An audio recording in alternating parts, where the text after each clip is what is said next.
গৃহযুদ্ধ শেষ হলো, এই রাষ্ট্রকে আমাকে মেরামত করতে হবে, প্রথমে আমাকে শান্তি প্রতিষ্ঠা করতে হবে। নির্বাচনের মাঠ দাপিয়ে বেড়ানো জামায়াতের পকেটে আরও এক চমক।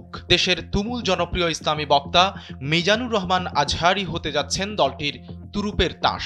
গুঞ্জন উঠেছে আসন্ন জাতীয় সংসদ নির্বাচনে এই ইসলামী বক্তা জামায়াতের হয়ে প্রার্থী হচ্ছেন। তবে এ নিয়ে দল কিংবা আজহারী কোনো পক্ষ থেকেই স্পষ্ট বক্তব্য পাওয়া যায়নি।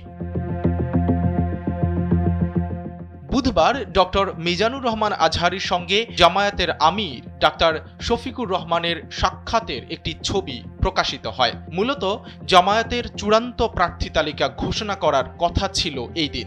একই দিনে আজহারীর সঙ্গে জামায়াত আমিরের সাক্ষাতের কারণে দলটির কর্মী, সমর্থক ও আজহারীর ভক্তরা নির্বাচনে প্রার্থিতার বিষয়ে ফেসবুকে পোস্ট করছেন।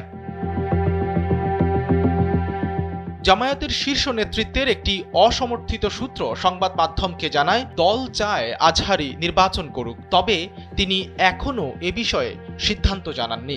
বিষয়টি এখনও আলোচনার পর্যায়ে রয়েছে। দলীয় কর্মীরা মনে করছেন, ডক্টর আজহারীর ব্যাপক জনপ্রিয়তা ও তরুণদের মধ্যে গ্রহণযোগ্যতা ভোটের মাঠে নতুন মাত্রা যোগ করবে, তাই দলের উচিত তাকে এ ব্যাপারে রাজি করানো।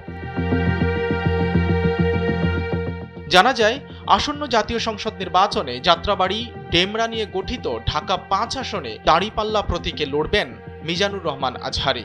আসনটি ঐতিহ্যগতভাবেই রাজনৈতিকভাবে গুরুত্বপূর্ণ হিসেবে বিবেচিত। তবে এই আসন থেকে কামাল হোসেন নামের একজন প্রার্থী জামায়াতের হয়ে নির্বাচনী প্রচারণা চালিয়ে আসছেন।